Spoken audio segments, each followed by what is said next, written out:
He threw the pen across the mahogany table and laughed in her face. "You are nothing without me, Elena.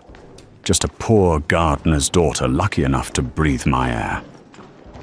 Marcus Sterling thought he had just secured the deal of a lifetime, divorcing his boring wife to marry his glamorous mistress and save his crumbling business empire. He thought Eleanor was walking away with nothing but the clothes on her back. But he didn't check the one document that mattered more than the divorce papers. He didn't know that the poor gardener she buried last week wasn't just planting flowers. He was planting a legacy. When the judge opened Silas Vance's will, Marcus didn't just lose his composure, he lost his entire world. This is the story of the ultimate regret. The air conditioning in the conference room on the 45th floor of Sterling Enterprises was always set to a chilling 65 degrees. But today, it felt colder than a morgue. Elena Vance sat on the edge of the plush leather chair, her hands folded neatly in her lap. She wore a simple grey cardigan, one that had seen better days, and a pair of faded jeans. Across from her sat Marcus Sterling, the man she had loved for 3 years, and the man who was currently looking at her as if she were a stain on his pristine Italian marble floor. "Well," Marcus barked, checking his platinum Rolex for the 3rd time in a minute. "Are you going to sign it, or are you going to sit there counting the dust motes? I have a merger meeting at 2 o'clock, Elena. Real business, something you wouldn't understand." Standing next to Marcus was Arthur Pendleton, his high-priced corporate attorney. Pendleton slid the thick stack of documents across the table toward Elena. The paper made a harsh scraping sound against the wood. "Mrs. Sterling," Pendleton said, his voice dripping with faux sympathy. "As discussed, this is a clean break. You receive no alimony, no claim to the Sterling properties in the Hamptons or Aspen, and no stock options. In exchange, Mr. Sterling agrees to absorb the debt accrued on your shared credit cards, which, I might add, is minimal since you rarely spent money." Marcus scoffed, leaning back and putting his feet up on the table. She didn't spend money because she didn't know how to be a Sterling. I gave her a black card, and she bought groceries at the discount market. It was embarrassing, Arthur. Truly embarrassing. Elena didn't look up. Her eyes were fixed on the bold letters at the top of the page. Decree of dissolution of marriage. "I just want my maiden name back," Elena said softly. Her voice was steady, though her heart was pounding against her ribs like a trapped bird. "Take it!" Marcus laughed, a cruel, barking sound. "Vance! God, it even sounds poor. It smells like fertilizer. How is your father, by the way? Still pruning hedges for the neighbors in Queens?" Elena's hand tightened around the cheap ballpoint pen she had brought from her purse. Marcus didn't know. She hadn't told him. When she had tried to call him last week, sobbing, to tell him that Silas Vance had passed away in his sleep, Marcus had declined the call. He had texted her back, in a meeting. "Stop bothering me." "He's gone, Marcus," Elena whispered, signing her name on the dotted line. Elena Vance? Marcus stopped laughing for a split second, an awkward silence filling the room. Then he shrugged, adjusting his silk tie. "Well, saved me a sympathy card. He was a strange old man anyway, always looking at me with those judging eyes, like he knew something I didn't. Turns out, he knew nothing except how to dig dirt." Elena finished the last signature. She pushed the papers back. She stood up, smoothing down her cardigan. She looked small in the vast, glass-walled office that overlooked the Manhattan skyline, a skyline Marcus claimed he owned.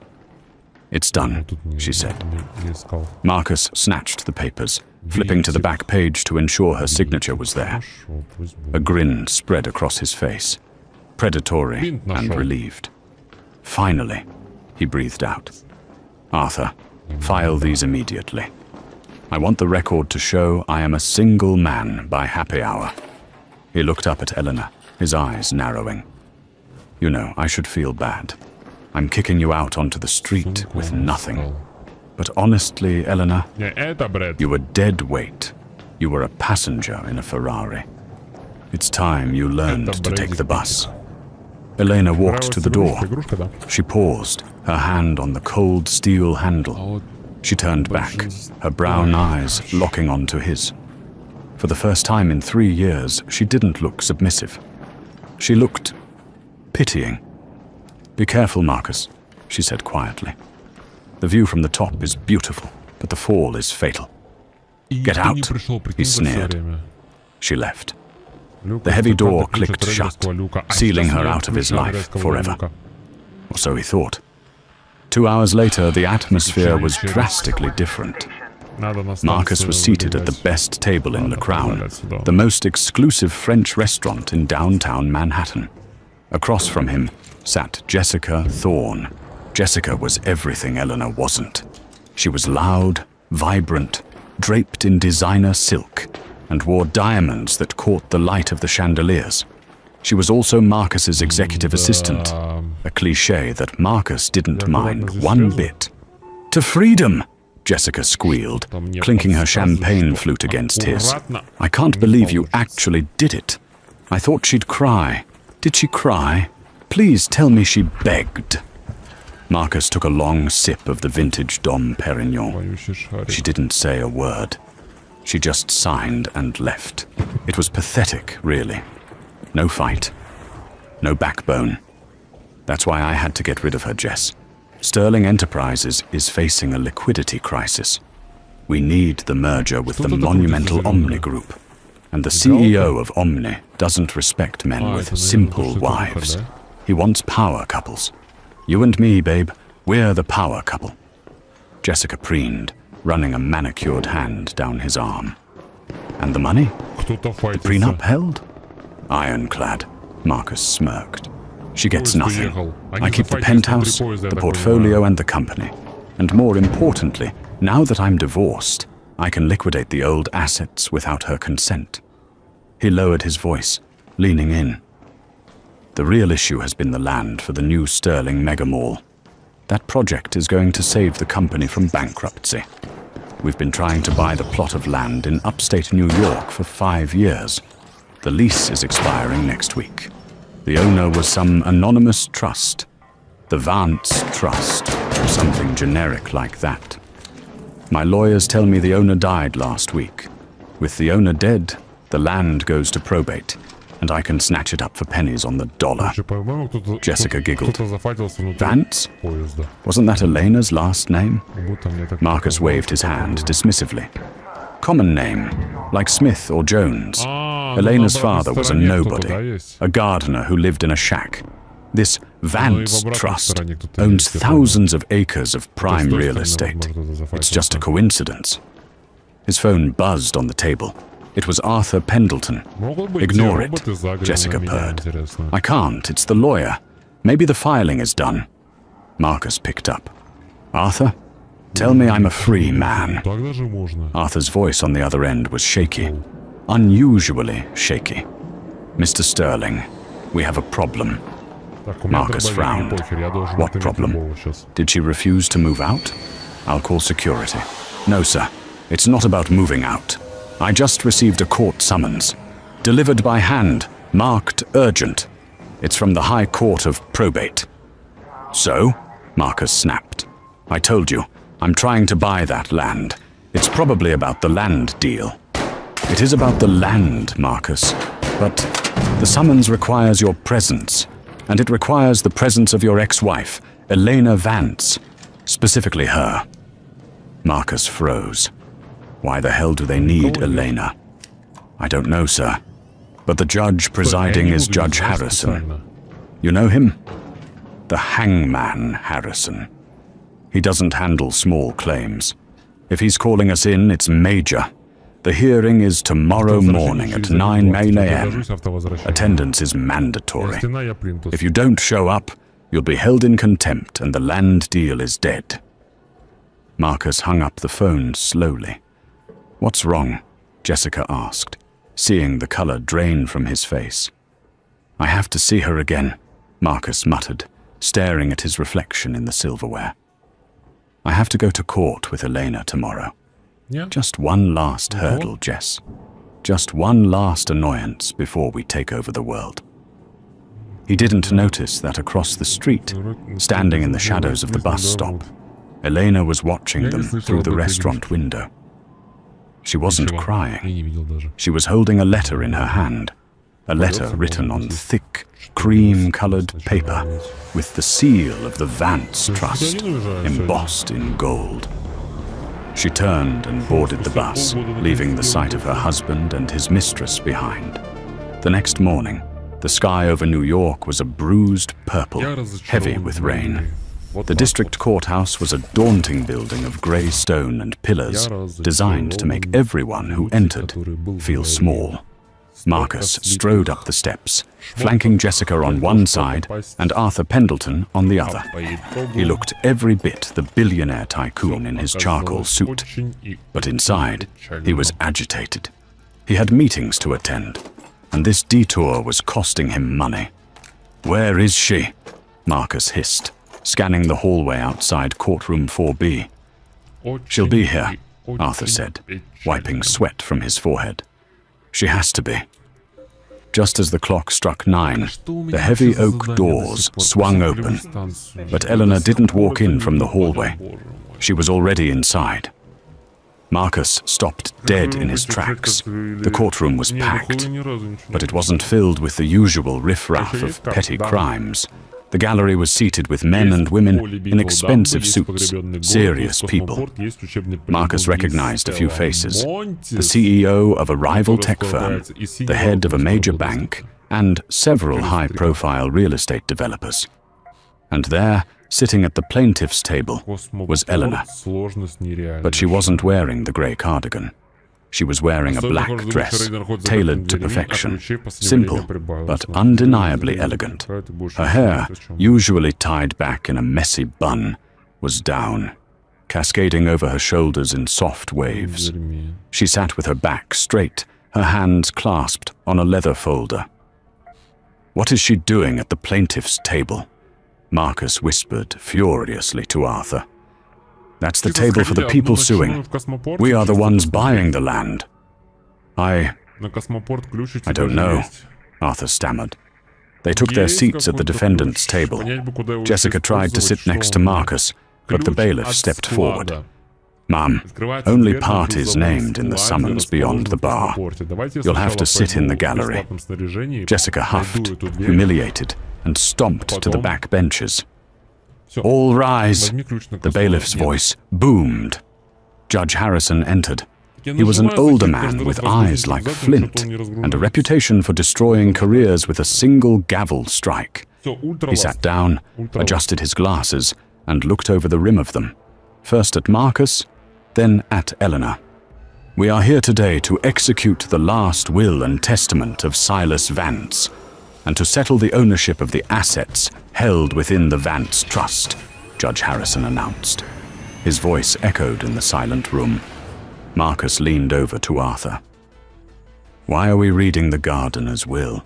Did he leave me a shovel?" He chuckled softly, but Arthur didn't laugh.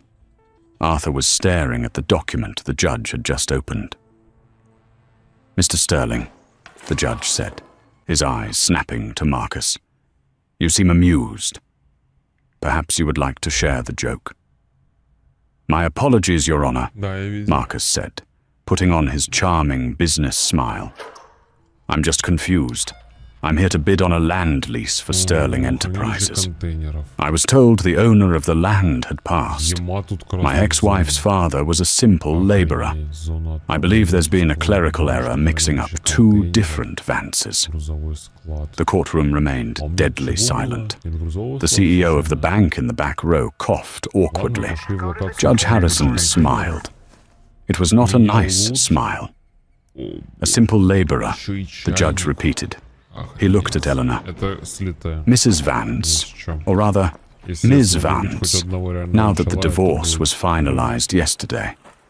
Is that how you described your father to your husband?" Eleanor stood up, Her voice was clear, projecting to the back of the room without a microphone. I never described him as anything, Your Honor. Marcus never asked. He assumed. He saw dirt under my father's fingernails and assumed he was poor. He didn't know that my father liked to work the earth, because it was the only thing that kept him grounded after managing a global empire. Marcus blinked. Empire? What is she talking about? Judge Harrison cleared his throat and began to read. I, Silas Vance, being of sound mind, do hereby leave my entire estate to my only daughter, Elena Vance. This estate includes the holdings of the Vance Trust. The judge paused for dramatic effect. The assets are as follows. The Vance Agricultural Group, the Midtown Tech Park, the majority shareholder position in Omni Group. Marcus felt the blood drain from his face. Omni Group? The company he was trying to merge with to save his own skin? And, the judge continued, the land currently leased to Sterling Enterprises, located at 550 Fifth Avenue, upon which the Sterling Tower is built. The room spun. Marcus gripped the table. 555th Avenue. That was his headquarters, his flagship building. He didn't own the land. He thought he had a 99-year lease that he was about to renew. The lease on the Sterling Tower land expired yesterday, the judge read. According to the terms of the original contract signed 40 years ago, if the lease is not renewed by the owner, the rights to the land, and any structures built upon it, revert to the Vance Trust. The judge looked up. Mr. Sterling, since the owner, Silas Vance, has passed, the decision to renew your lease now rests with his sole heir. The judge gestured to Eleanor. Miss Vance, you now own the land under your ex-husband's skyscraper. You also own the debt his company has leveraged against that building. What is your decision regarding the renewal of the lease for Sterling Enterprises? Marcus turned to Eleanor. His arrogance was gone, replaced by a sheer, cold terror. He looked at the woman he had mocked 24 hours ago. The woman he had called a passenger. He realized with sickening clarity that she hadn't been the passenger. She was the road, and he had just driven off a cliff. The silence in courtroom 4B stretched so thin it felt like it might snap and take someone's head off. The ticking of the wall clock was the only sound, echoing like a countdown. Marcus Sterling, a man who had negotiated billion-dollar mergers without breaking a sweat, felt a bead of cold sweat trickle down his spine. He looked at the judge, then at the gallery of silent, watching elites, and finally at Eleanor. Eleanor was looking at her fingernails. She seemed bored. Mr. Sterling, Judge Harrison prompted, his voice dry. The question was simple. Ms. Vance holds the deed to the land your headquarters sits on. The lease has expired. She has the right to eviction. Do you have a proposal? Marcus scrambled to his feet. His knees felt weak. He adjusted his tie, trying to summon the charisma that had graced the cover of Forbes 3 times. Elena, he started, his voice cracking slightly before he smoothed it out. He turned his body toward her, blocking out the judge, blocking out the lawyers. He flashed the smile that had won her over 3 years ago, the smile that used to make her blush. Honey, look, this is a lot to process. I didn't know about your father. If you had known he was rich, you would have attended the funeral? Elena interrupted, finally looking up. Her eyes were dry and hard. Or if you had known he held the deed to your tower, you wouldn't have slept with your secretary? A gasp rippled through the gallery. Arthur Pendleton buried his face in his hands.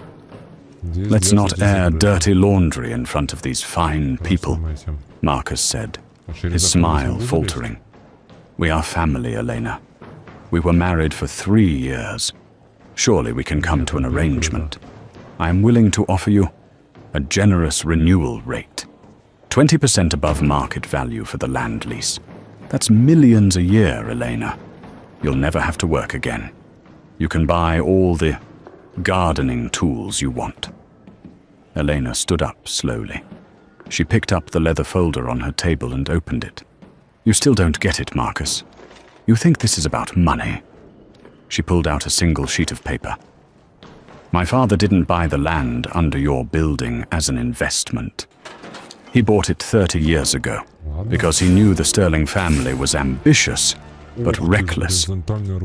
He told me once, Elena, a man who builds a tower on rented land is a man who doesn't respect the foundation.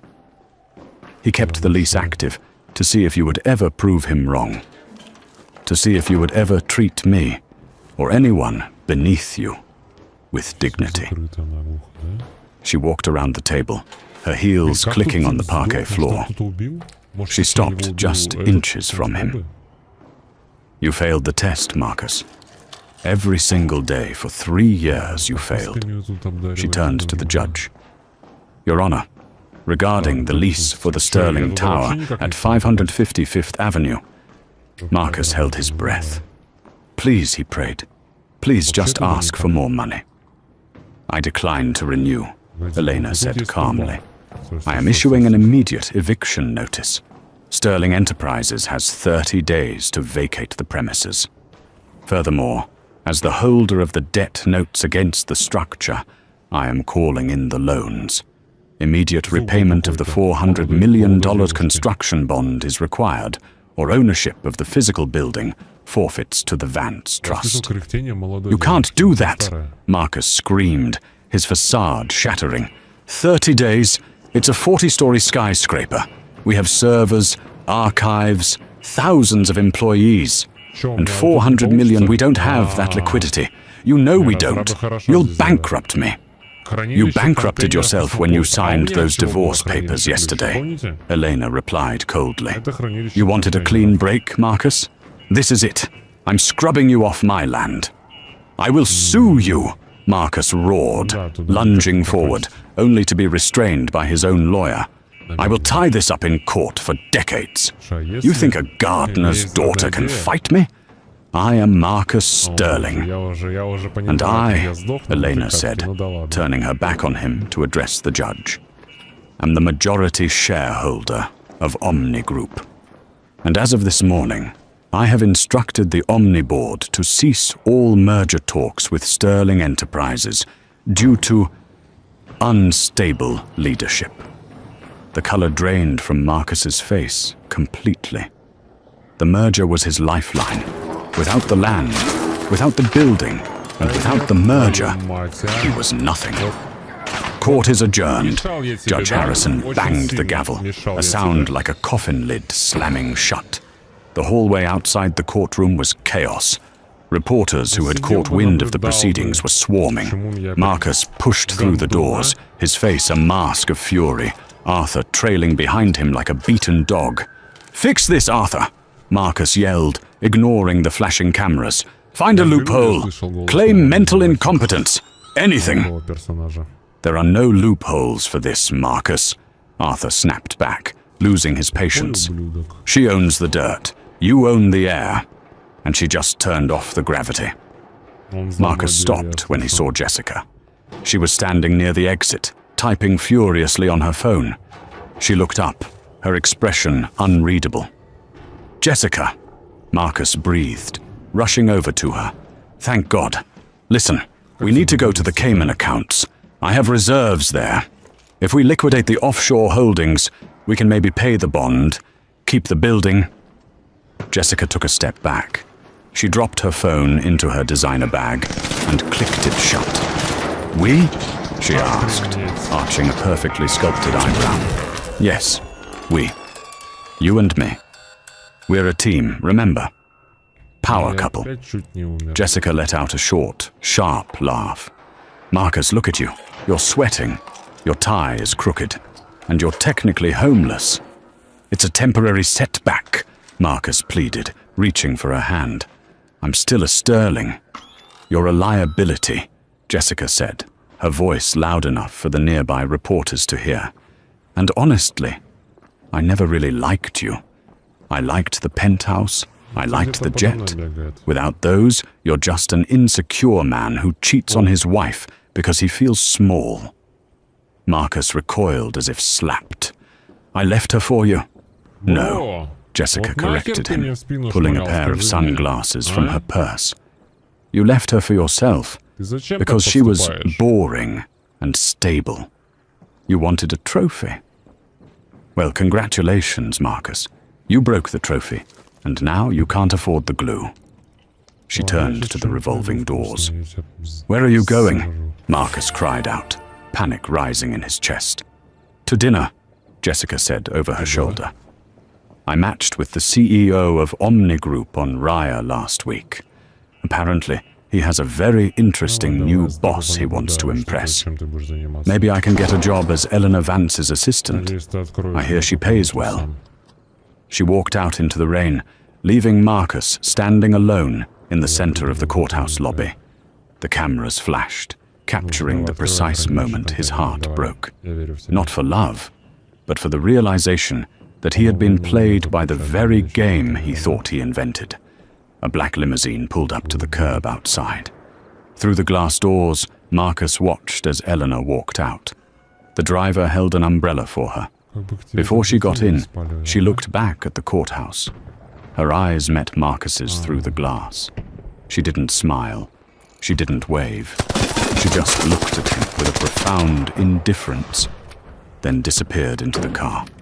The 30 days following Judge Harrison's ruling were not a slow decline. They were a free fall without a parachute. For Marcus Sterling, it was a month of public floggings, financial hemorrhaging, and the brutal realization that loyalty in his world was a currency that had just been devalued to zero. It began with the board of directors. 48 hours after the court hearing, Marcus sat at the head of the long obsidian table in the executive boardroom. This room had been his throne room. It was here he had destroyed competitors and fired executives for wearing the wrong color ties. Now the room was silent, save for the hum of the projector. But the chairs around him were empty. The board refused to meet him in person. They were dialed in via video conference, their faces looming on the massive screen on the wall like a panel of executioners. This is a temporary setback, Marcus lied, his voice projecting a confidence he didn't feel. He gripped the edge of the table, his knuckles white. I have a line of credit with Deutsche Bank. We can pay the bond Elena is demanding. We simply need to restructure the debt and... Marcus, stop! Cut in Charles Whitmore, the chairman of the board. Charles had been Marcus's mentor, the man who taught him how to be ruthless. Now, Charles looked at him with undisguised disgust. There is no we. Deutsche Bank pulled the credit line an hour ago. The news of the eviction is global. Sterling Enterprises stock has dropped 60% since the market opened this morning. You are toxic, Marcus. I built this company, Marcus roared, slamming his fist on the table. You can't push me out. We aren't just pushing you out, a female board member interjected cold. We are erasing you. The board has voted unanimously. You are stripped of your title as CEO, effective immediately. Your access to company accounts is suspended pending a forensic audit. Security has been notified to escort you out once the transition is complete. The screen went black. They didn't even say goodbye. They just disconnected him. Marcus sat in the silence of the empty room, staring at his reflection in the black monitor. He reached for his phone to call Jessica. She had walked out at the courthouse, but surely she would answer now. He needed her. He needed to access the offshore accounts in the Caymans, the rainy day fund he had hidden from the IRS and from Eleanor. He dialed. It went straight to voicemail. He tried to log into the offshore banking app on his phone. Access denied. He frowned and tried again. Access denied. Incorrect password. A text message popped up on his screen. It was from Jessica. Don't bother, sweetie. You used your birthday as the password for the Cayman accounts. Rookie mistake. Consider the funds a severance package for the 3 years I spent listening to you brag about yourself. By the time you read this, the money is in a shell company in Zurich. Good luck with the gardener's daughter. Marcus threw the phone across the room. It shattered against the wall, leaving a spiderweb crack in the expensive plaster. He screamed, a raw, guttural sound of a wolf caught in a trap. The money was gone. The woman was gone. The title was gone. All that was left was the building, and he only had 28 days left inside it. The next few weeks were a spectacle of humiliation. Because Elena had issued a public eviction notice, the move-out process was not private. It was a media event. News vans camped outside 550 Fifth Avenue 24/7. Every time Marcus stepped outside, cameras flashed, capturing his increasing dishevelment. Inside the building, the atmosphere was mutinous. The employees, who had lived in fear of Marcus's temper for years, stopped pretending to work. They openly packed their boxes. They ignored his orders. On day 15, Marcus walked out of the elevator to find his personal assistant, a timid young man named David, shoving the office Keurig machine into a duffel bag. "What do you think you're doing?" Marcus snapped. "That is company property." David stopped. He looked at Marcus, then looked at the machine. He zipped up the bag. "Actually, Mr. Sterling, I bought this with my own money because you said the company budget didn't cover luxury items for staff. Also, I quit. And I'm taking the stapler, too." David walked past him, bumping Marcus's shoulder. Marcus stood stunned in the hallway. He realized then that he wasn't just losing a business. He was losing the fear that had insulated him from reality. Without his power, he was just a rude man in a suit that was starting to look a little too big for him. Day 30. The final exit. The deadline arrived with a thunderstorm that battered the glass walls of the penthouse. The electricity had been cut at 8 a.m. sharp. The elevators were locked down. The internet servers were unplugged. The Sterling Empire was now just a dark, hollow shell of steel and concrete. Marcus sat in his office one last time. The movers, hired by the Vance Trust, had cleared everything out. The Eames chair was gone. The mahogany desk was gone. The award display case, filled with CEO of the Year trophies, had been emptied into a dumpster downstairs. He was sitting on a plastic folding chair he had found in a janitor's closet. The silence was heavy, pressing against his eardrums. He looked out at the grey, rain-soaked skyline. He remembered the day he signed the divorce papers right here. He remembered laughing at Elena. He remembered telling her she was nothing. The heavy double doors creaked open. Marcus didn't turn around. "Here to gloat?" he asked, his voice raspy from days of drinking cheap scotch. "I don't have time to gloat, Marcus. I have a building to renovate." The voice was calm, authoritative, and painfully familiar. Marcus turned. Elena stood in the doorway, but she didn't look like the woman he had divorced. She wore a white, hard hat, a high visibility vest over a tailored pantsuit, and she was holding a roll of blueprints. She was flanked by 2 large security guards wearing uniforms with a green leaf emblem, Vance Trust Security.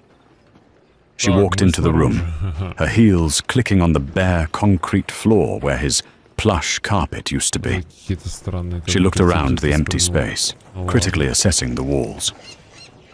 "We're going to knock this wall down," she said to herself, making a note on the blueprints.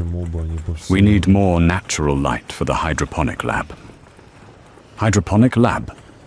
Marcus stood up, his legs stiff. "This is an executive suite, Elena. Presidents have sat in this room. Kings have visited here.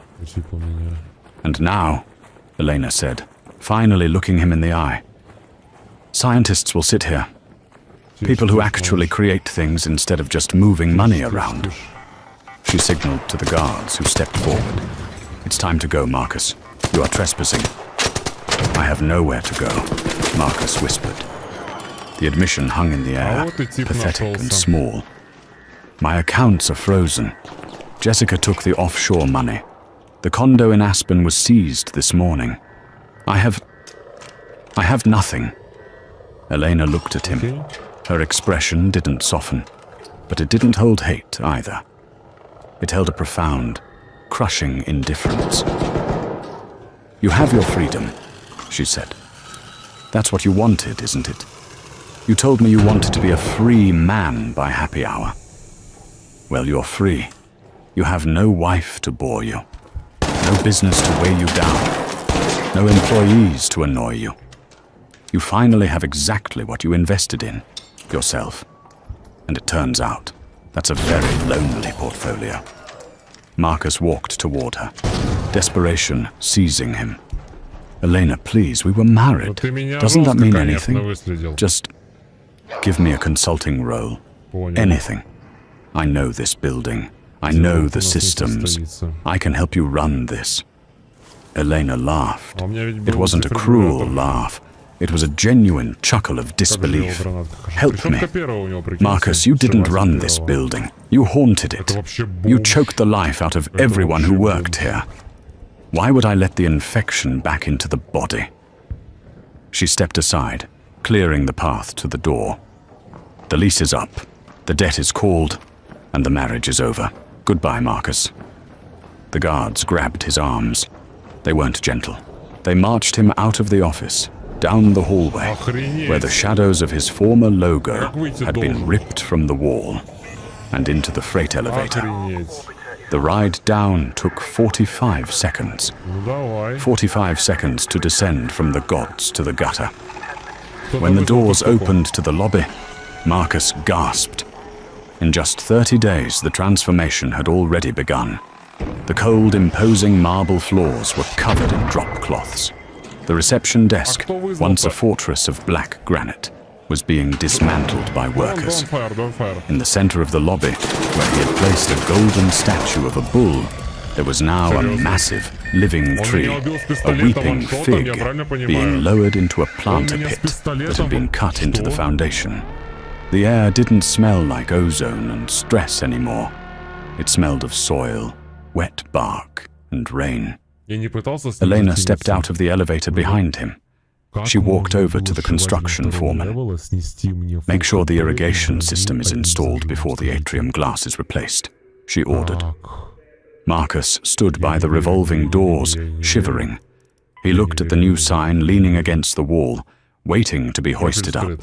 It was carved from reclaimed wood, simple and elegant. The Silas Vance Center for Sustainability. He turned to Elena one last time. He was just a gardener, he shouted, his voice cracking. He dug in the dirt. How can you name a skyscraper after a man who dug in the dirt? Elena stopped. She turned slowly, silencing the entire lobby of workers. Because, Marcus, she said, her voice ringing off the high ceilings. He knew that if you want to touch the sky, you have to respect the ground. You tried to build a castle on clouds, and that's why you fell through. She nodded to the guards. Put him out. They shoved him through the revolving doors. Marcus stumbled onto the wet pavement of Fifth Avenue. The rain was torrential now, soaking his expensive suit instantly, ruining the Italian wool. He slipped, falling to his knees in a puddle of dirty city water. A flash of lightning illuminated the street. Pedestrians hurried past him, umbrellas down low, ignoring the man on his knees. A taxi splashed water onto him as it sped by. He reached into his pocket for his wallet. He had $40 in cash and a credit card that had been declined for a coffee that morning. He looked up at the building. His building. Through the glass, he could see Elena. She was laughing with the foreman, pointing at the tree. She looked vibrant. She looked alive. Marcus Sterling, the man who had wanted to own the world, curled into a ball on the sidewalk as the cold rain washed away the last of his dignity. He was finally clean, but he had never felt more filthy. The humidity in Fort Lauderdale, Florida, was nothing like the crisp, conditioned air of a Manhattan penthouse. It was heavy, sticking to the skin like a layer of cheap grease. Marcus Sterling sat on the edge of a motel bed that smelled faintly of mildew and stale cigarette smoke. The neon sign outside flickered, the Palms Motor Inn casting a rhythmic, sickly pink light across his face. He was 42, but he looked 60. His once thick, dark hair was thinning rapidly, revealing a scalp burned red by the relentless Florida sun. His suit, a polyester blend he had bought at a thrift store, hung loosely on his gaunt frame. On the wobbly laminate table in front of him sat a burner phone, a half-empty bottle of lukewarm vodka, and a stack of brochures printed on cheap paper. The brochures read, "Sterling Paradise, secure your retirement in the Everglades." It was a scam. Of course it was a scam. It was swamp land. Unbuildable, mosquito-infested swampland that he was selling to retirees as future eco-resorts. It was the only play he had left. After the eviction from Fifth Avenue, Marcus had spiraled. The fraud investigation in New York had stripped him of his remaining liquid assets. Jessica had testified against him to save her own skin, painting him as the mastermind behind financial irregularities he hadn't even known existed. He had avoided prison then by the skin of his teeth, and a very expensive plea deal that left him with exactly $0 and a banning order from the New York Stock Exchange. He took a swig of the vodka, grimacing as it burned his throat. His phone buzzed. It was a potential client, an elderly widow named Mrs. Gable. She was his mark for the week.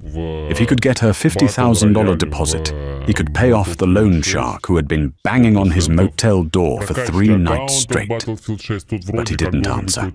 Instead, his eyes drifted to the small television bolted to the corner of the room. The evening news was playing. And in business news tonight, a record-breaking quarter for the Omnivance Group. The conglomerate, led by CEO Elena Vance, has just unveiled its new global headquarters in London. But closer to home, the former Sterling Tower, now the Silas Vance Center for Sustainability, is celebrating its 5th anniversary with a gala tonight. Our correspondent is live on Fifth Avenue. Marcus froze. He scrambled for the remote, turning the volume up until the speakers rattled. There it was, his building, but it didn't look like his building anymore. The cold steel and glass facade he had been so proud of was now intertwined with vertical gardens, cascading greenery that turned the skyscraper into a living, breathing pillar of nature in the middle of the concrete jungle. It was beautiful. It was mocked by critics when she first proposed it, calling it the Jungle Tower. But now, it was the most coveted real estate in the city. And there she was, Elena. She was stepping out of a sleek electric limousine. She wore a gown of deep emerald green that shimmered under the camera flashes. She looked radiant, powerful, but not the jagged, fearful power Marcus had wielded. She possessed a calm, magnetic strength. A reporter thrust a microphone in her face. "Miss Vance! Miss Vance! The company's stock is up 200% this year. Your initiative to provide microloans to farmers is changing the global market. What is your secret?" Elena stopped. She smiled, and even through the grainy motel TV screen, Marcus felt the warmth of it. "I learned from the best," Elena said, her voice clear. "My father taught me that you don't force things to grow. You nourish the soil, you remove the weeds, and you have patience. A business is like a garden. If you poison the ground to get a quick harvest, you starve in the winter. We focus on the ground. Remove the weeds," Marcus whispered, repeating her words. The bitterness rose in his throat like bile. "I was the weed. He hurled the vodka bottle at the TV. It shattered the screen, sparks flying as the image of Eleanor Vance distorted and died. He sat in the darkness, breathing heavily. The silence of the room was deafening. He looked at the brochures for the swamp land. Sterling Paradise. It was pathetic. He was pathetic. He grabbed the burner phone. His fingers trembled as he punched in a number he hadn't called in 5 years. He knew she wouldn't answer. She probably had a new number. But he had to try. He had to hear her voice. He had to scream at her, beg her, blame her. He didn't know which. The line rang, and rang, and rang. Then, a click. Vance Executive Office. How may I direct your call? A crisp, professional voice. I need to speak to Elena, Marcus rasped. May I ask who is calling? Tell her it's Marcus. Tell her I'm ready to negotiate. It was a delusion, and he knew it. There was nothing to negotiate. There was a long pause on the other end. Then, the assistant's voice returned, colder this time. Mr. Sterling, we have a flagged protocol for this number. Ms. Vance has no interest in speaking with you. Furthermore, legal counsel advises you that violating the restraining order regarding harassment will result in immediate action. Do not call this line again. Click. She hadn't even changed her number protocols. She had just programmed him out of her existence. He wasn't an enemy to be fought. He was a spam call to be blocked. A heavy pounding on the motel door made him jump. Sterling, open up! It wasn't the lone shark. The voice was authoritative. Police! Marcus scrambled back against the headboard. I didn't do anything! The door splintered inward with a crash. 3 officers in tactical vests stormed the small room, guns drawn. Behind them walked a man in a cheap suit, Detective Miller from the Fraud Division. Marcus Sterling, Miller said, stepping over the broken glass and spilled vodka. You are under arrest for wire fraud, elder abuse, and selling unlicensed real estate. Mrs. Gable's son called us. Seems you tried to sell a grandmother a plot of land that is currently underwater and federally protected. One of the officers grabbed Marcus, hauling him off the bed. He didn't fight. He didn't have the energy. As they slapped the cuffs on his wrists, the cold metal bit into his skin. You're making a mistake, Marcus whined, the same old refrain. I'm a businessman. I built the Sterling Tower. Detective Miller laughed, a dry, humorless sound. Buddy, you didn't build anything. You leased it. And now your lease on freedom is up. They dragged him out into the humid Florida night. The neighbors, prostitutes, drug dealers, and drifters watched from their doorways with indifferent eyes. As Marcus was shoved into the back of the squad car, he caught a glimpse of his reflection in the window. He saw a man who had spent his life trying to be a king, only to realize he was just the jester in a tragedy he wrote himself. Meanwhile, 200 miles north, the gala was winding down, but the energy in the grand hall of the Silas Vance Center was electric. The air smelled of fresh orchids and expensive champagne. Elena escaped the crowd, slipping through a side door that led to the private rooftop garden. This was her sanctuary. Unlike the sterile helipad Marcus had installed here, Elena had converted the roof into a functioning greenhouse and observatory. She walked over to the railing, looking out over the glittering expanse of Manhattan. From here, the city looked like a sea of diamonds. Hiding? A voice asked softly. Elena turned. Julian was standing in the doorway, holding 2 flutes of sparkling cider. He had loosened his tie, his kind eyes crinkling at the corners. Julian was the head architect for the Foundation's housing projects. But to Eleanor, he was the man who listened when she spoke and held her when she cried. He was the anti-Marcus. Just breathing, Eleanor said, taking the glass he offered. It gets loud down there. Everyone wants a piece of the success. They want to be near the light, Julian said, stepping up beside her. You shine bright, Elle. Elena looked down at the glass in her hand.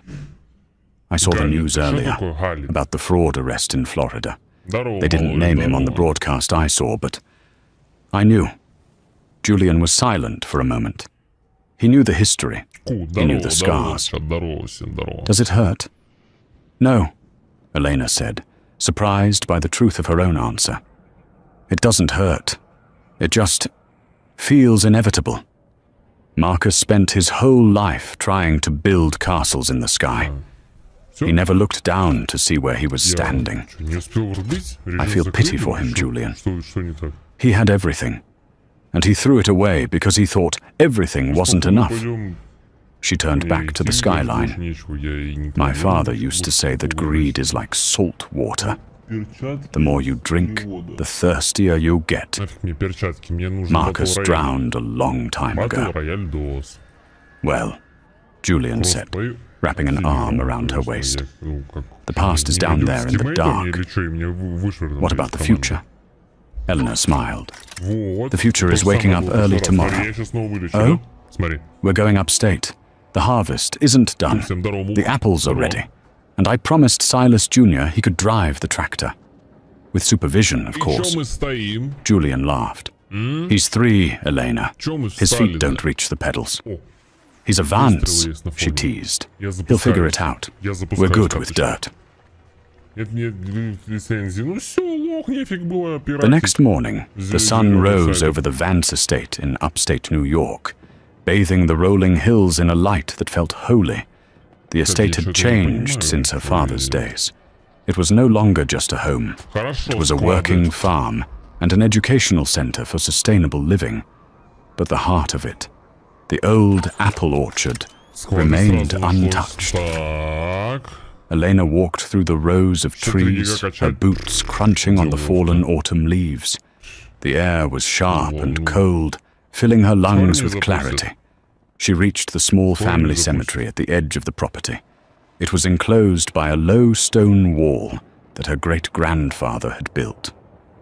There were 3 stones now, her mother's, her father's, and a small empty space beside them where she would one day rest. She knelt before Silas Vance's grave. The granite was cool to the touch. She placed a single, perfect red apple from the morning's harvest on top of the headstone. We did it, Dad, she whispered. The wind rustled the branches above her, a sound that sounded remarkably like a sigh of relief. I didn't just keep the land, she continued, her voice thick with emotion. I healed it. The company isn't a weapon anymore. It's a tool. We're building schools where Marcus wanted to build casinos. We're planting forests where he wanted to strip mine. She paused, wiping a stray tear from her cheek. You warned me about him. You told me that a man who mocks the waiter will eventually starve. I didn't listen then because I was in love with the idea of him. But I learned that love isn't grand gestures and diamond rings. Love is showing up. Love is weeding the garden when it's raining. Love is steady.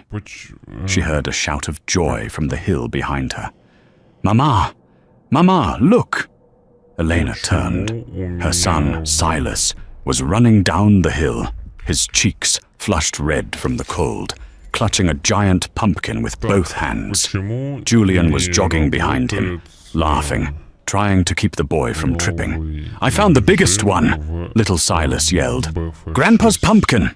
Elena watched them, her real legacy. It wasn't the skyscrapers. It wasn't the billions in the bank. It was this moment of pure, unadulterated joy, rooted in the simple act of living. She looked back at the grave one last time. He signed the papers, mocking me, Dad, she said, a fierce pride rising in her chest. He thought he was burying me. He didn't know I was a seed. Elena stood up, brushing the dirt from her jeans, the same way she had done in that boardroom 5 years ago. But this time, she wasn't walking away from something. She was walking toward everything.